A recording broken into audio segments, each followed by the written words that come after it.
Welcome to today's channel. In the southern part of Gaza, IDF forces have captured the house of Yahya Sinwar, the leader of Hamas military wing in the Gaza Strip. This person was in charge of the terror attacks that occurred on October 7th.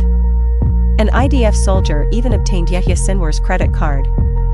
This is day 63 in the Hamas-Israel war, and the IDF unmanned aerial vehicles are controlling the skies of the Gaza Strip, supporting the ground forces that are maneuvering and clearing out Hamas's positions from the Gaza Strip. I'm Pinto reporting to you from Israel. The fighting in the Gaza Strip continues, and in the southern part of Gaza, AIA forces have captured the house of Yahya Sinwar, the leader of Hamas's military wing in the Gaza Strip, and the person in charge of the terror attacks that Hamas conducted against Israel on the 7th of October 2 months ago. 2 months ago, Hamas's terrorists conducted a surprise attack that targeted Israeli civilians in Israeli cities surrounding the Gaza Strip, and now 2 months later, on the second candle of the Jewish high holiday of Hanukkah, the Israeli forces have captured his house. This is a huge achievement, and the IDF is maneuvering in the symbol city of Hamas, which is Canaan. In Canaan, Yahya Sinwar, the military leader of Hamas, was born, as well as Mohammed Deh, another mastermind of Hamas's organization. An IDF soldier took a picture inside the house of Yahya Sinwar holding his credit card. This is an amazing achievement, particularly for the families of the victims that were impacted on the 7th of October attacks against Israel. We are still looking for the hostages inside the Gaza Strip, but hopefully, as we are closing in on Hamas locations, we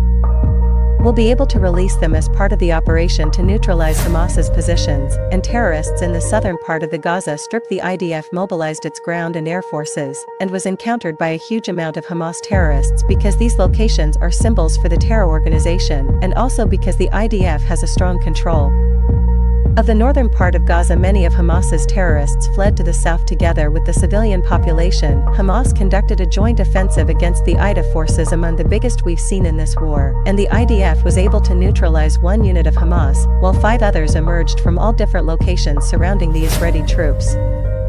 After the unmanned aerial vehicles and the Air Force stepped in the picture, it was all over for Hamas, and the IDF was able to neutralize Hamas's terrorists, capture its leaders, and some of them even surrendered and put down their guns. This means that Hamas is really struggling, because this is the heart of this organization, and where it was born. Let me repeat that dozens of Hamas terrorists surrendered to the Israeli forces in the Gaza Strip. They raised their hands up, put down their arms, and surrendered to the Israeli troops after 2 months of fighting against the IDF, and after conducting the worst terror attack against Israeli civilians since the inception of the Jewish state. This is a wall, and of course the watching pictures of terrorists on the ground without their shirts as they're all sitting, and that their hands are tied, and that they're being transported on trucks is not a nice picture. I understand that, but first of all you need to remember that these people conducted a war against Israel only a few minutes ago before they surrendered. These people launched rockets, fired guns, and AK-47s at the troops, and moreover the IDF found multiple explosive vests that were meant to be used as suicide bombers. In many incidents the IDF was attacked by a suicide bomber that was running behind a person that surrendered. So what would you do? What the IDF is doing is first of all to make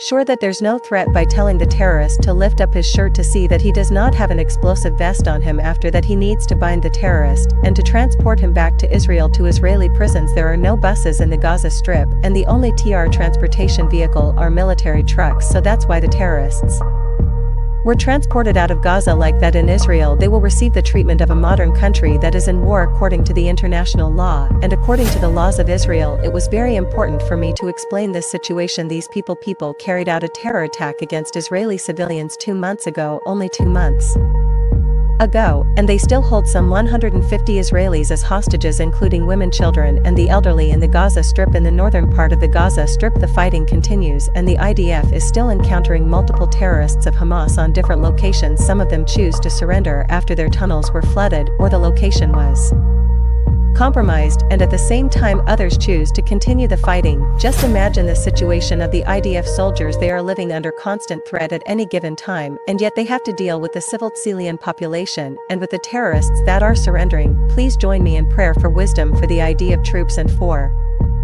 safety for them and all the units that are operating inside the Gaza Strip. We are fighting another war here, the war for the public opinion. In this war we are winning, but in the war for the public opinion somehow we are losing, because Hamas supporters and Hamas leaders compare the Israeli army to the Nazis or to other terrible entities that had no Respect for human lives. This is a war, and the IDF is fighting an enemy that seeks to destroy us, and yet the IDF is doing anything in its power in order to protect the civilian population of the governed Gaza Strip and to liberate it from Hamas's control. This is very hard, and the IDF is risking its own soldiers' life in order to do that, so please join me in prayer for the Israeli soldiers to have wisdom and for the hostages to be quickly released and united with their loved ones, and I would like to wish you a happy Hanukkah from Israel, and please keep praying for the peace of Jerusalem.